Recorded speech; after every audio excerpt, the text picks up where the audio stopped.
여러분 누군가에게 간절하게 도움을 청해 보신 적 있으십니까? 누군가에게 저 좀 도와주세요, 도움이 필요해요 라고 이 도움의 손길을 내밀어 보신 적 있으십니까?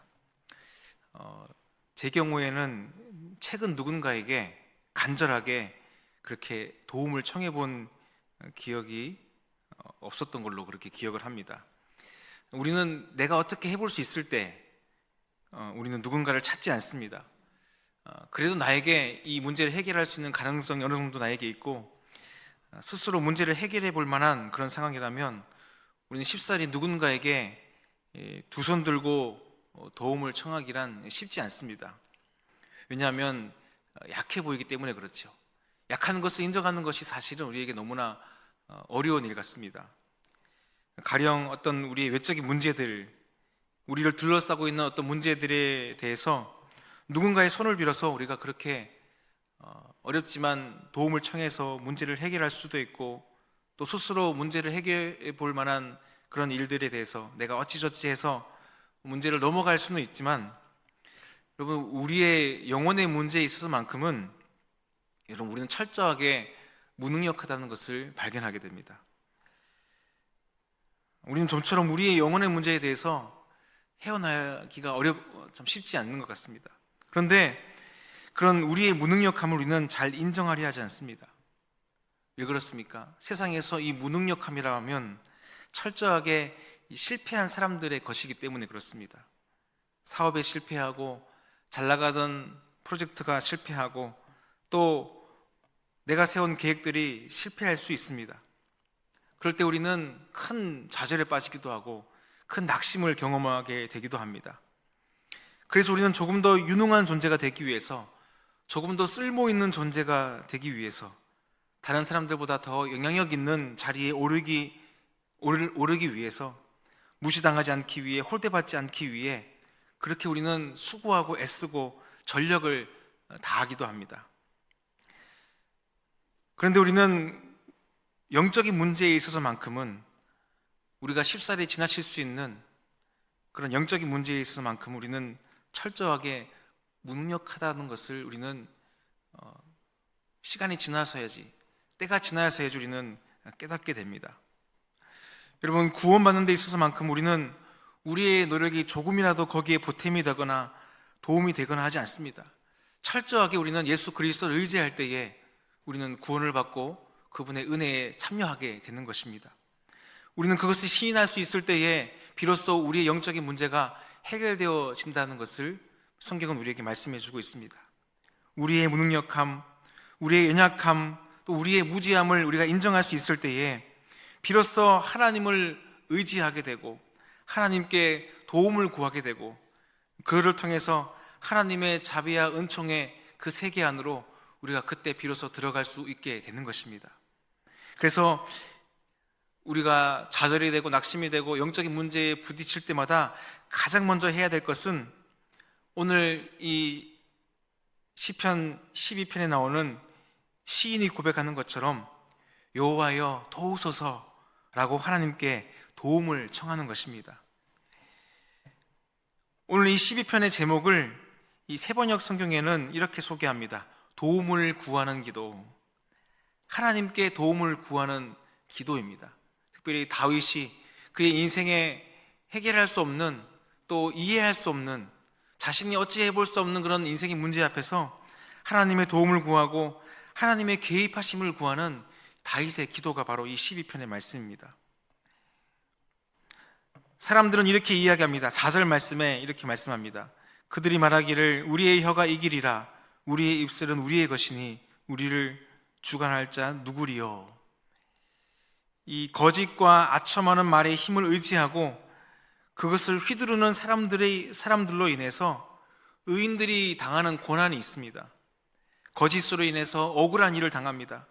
아첨하는 말로 인해서 이익을 쫓는 사람들로 인해 서로가 당을 짓고 편을 만들어서 거짓을 즐겨하는 자들끼리 자신의 이익을 도모하는 그 틈바구니에서 의인은 항상 고난을 당하고 또 거기에서부터 낙심과 좌절을 경험합니다.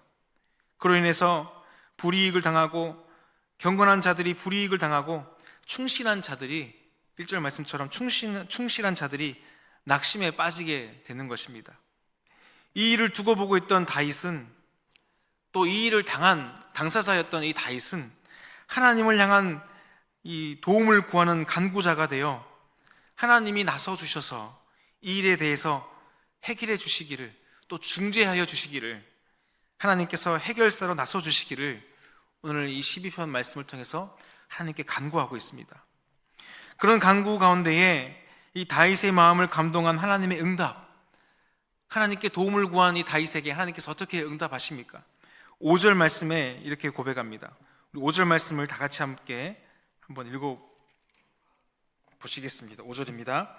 여호와의 말씀에 가난한 자들의 눌림과 궁핍한 자들의 탄식으로 말미암아 내가 이제 일어나 그를 그가 원하는 안전한 지대에 두리라 하시도다. 아멘. 하나님의 말씀에, 여기서부터 하나님께서 어떻게 그에게 응답하시는지 말씀에 나옵니다. 하나님 말씀이 어떻게 들려집니까? 하나님의 먼저 이 말씀으로부터 그에게 응답이 주어지더라고 하는 것입니다. 다윗에게 주신 하나님의 응답은 하나님의 말씀이었습니다. 하나님의 해결이 먼저가 아니라 하나님의 말씀이 먼저입니다. 하나님의 응답은 가장 먼저 우리에게 말씀으로 다가옴을 믿습니다. 상한 심령 가운데에 하나님의 세밀한 음성이 들려집니다. 세미하게 하나님은 우리의 심령 가운데 말씀하여 주십니다. 여러분, 그러면 우리의 영혼의 회복은 거기에서부터 시작되는 줄로 믿습니다. 하나님의 말씀이 우리의 귀에 들려지게 될 때에 세상 사람들의 거짓과 그들의 어떤 우리를 모함하는 소리로부터 우리의 귀를 닫고 우리의 마음을 하나님께로 열어 간구하게 될 때에, 그때 우리의 마음속에 들려지는 그 음성으로부터 우리 영혼의 회복이 시작되는 줄로 믿습니다. 우리의 마음 가운데 특별히 낙심하고 억눌리고 억울한 일을 당하여 마음을 잃어버린 자들에게 하나님은 먼저 말씀으로 다가와 주시고 또한 그의 마음을 그 말씀으로 위로하여 주시는 것입니다. 그 응답의 말씀이 무엇입니까? 여호와의 말씀에 가난한 자들의 눌림과 궁핍한 자들의 탄식으로 말미암아 내가 이제 일어나 그를 그가 원하는 안전한 지대에 두리라. 내가 이제 일어나 그를 안전한 지대에 두리라. 여러분, 하나님이 그 자리에서 일어나셔서 하나님이 나서 주시면 또한 그때 우리의 문제가 조금씩 해결되어지는 것입니다. 말씀이 들려지는 것으로부터 우리의 영혼의 문제가 해결되어지고, 하나님이 일어나셔서 하나님이 일하실 때부터 우리의 외적인 문제와 우리에게 당한 우리의 모든 문제들이 해결되어지게 되는 것입니다. 그때로부터 우리의 회복은, 우리의 평안은 되찾게 될 것이고, 주님께서 그를 들어 세우셔서 안전한 곳에 두게 하실 때에 우리는 비로소 평안히 하나님의 샬롬을 누리게 되는 것이죠. 다윗이 그것을 확신할 수 있는 까닭은 하나님의 말씀이 주는 확신 때문입니다. 6절 말씀에 이렇게 말씀합니다. 여호와의 말씀은 순결함이요 흙 도가니에 7번 단련한 은 같도다. 여기서 이 순결하다라고 하는 것은 앞서 말하고 있는 이 악인들의 거짓과 아첨하는 입술과 반대되는 의미로서의 그런 순결입니다. 흠이 없고 무결하고 거짓과 허영과 불의가 없다라고 하는 뜻입니다. 마치 이 순수성이 말씀에 나오는 것처럼 용광로에서 정련된 이 순수한 은에 비유하고 있습니다. 여러분, 용광로에서 한두 번도 아니라 7번이나, 이 성경에서 7번은 완전한 수지 않습니까? 7번 정련된 그 은처럼 불순물이 완전히 제거되어지게 되고 정말 순수한 그런 은, 하나님의 말씀이 순수하고 순결하여 이 거짓이 만연한 시대 가운데에 악인들의 거짓과 그런 아첨하는 입술이 만연하는 그런 시대 가운데서 여전히 그 약속을 의지하는 자를 능히 구원하시는 하나님의 약속이 그처럼 순결하고 능력이 있다라고 하는 것입니다. 여러분, 이 순결한 말씀과 하나님의 눈은 의인들을 향하고 있습니다. 가련하고 궁핍한 자들, 탄식하는 자들, 특별히 이 사람들은 어떤 사람들입니까? 1절에 말씀하는 것처럼 경건한 자들입니다.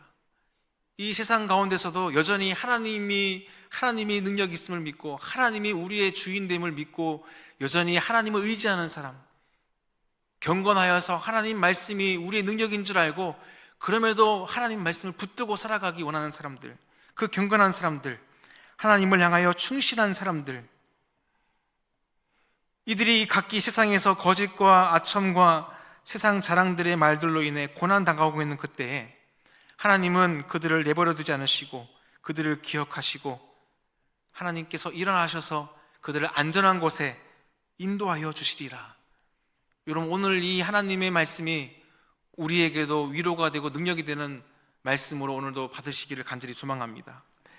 거짓이 난무하는 세상 가운데에 그럼에도 하나님을 신실하게 붙들고 주님의 말씀이 우리의 삶 안에서, 우리의 일상의 삶 안에서도 이루어짐을 믿고 의지하며 그 말씀이 또한 우리를 이끌어가며 이 세대로부터 우리를 영원까지 보존하시는 생명의 말씀임을 믿고 오늘도 주님을 신뢰함으로 나아가는 그런 복된 하루가 되시기를 축복합니다. 하나님의 말씀이 우리를 이끌어 가십니다. 또한 그 말씀으로 하나님 우리를 지켜주십니다. 우리 안에 말씀으로 역사하실 때에 우리의 마음은 다시금 한 번 더 주님 말씀으로 인하여서 뜨거워질 것입니다. 순결한 말씀으로 우리의 마음이 다시금 도전받고 또한 주를 향한 열심을 내며 더 주님 앞에 순결하기로 또한 그렇게 서가도록 우리를 다그치시고 단련하시고 재련하시는 그 말씀을 오늘도 의지함으로 오늘도 주님 앞에 정결하게 또한 신실하게 주님과 함께 동행하는 귀한 오늘 하루 되시기를, 또 우리의 일주일 되시기를 우리 주님 예수님의 이름으로 간절히 축복합니다.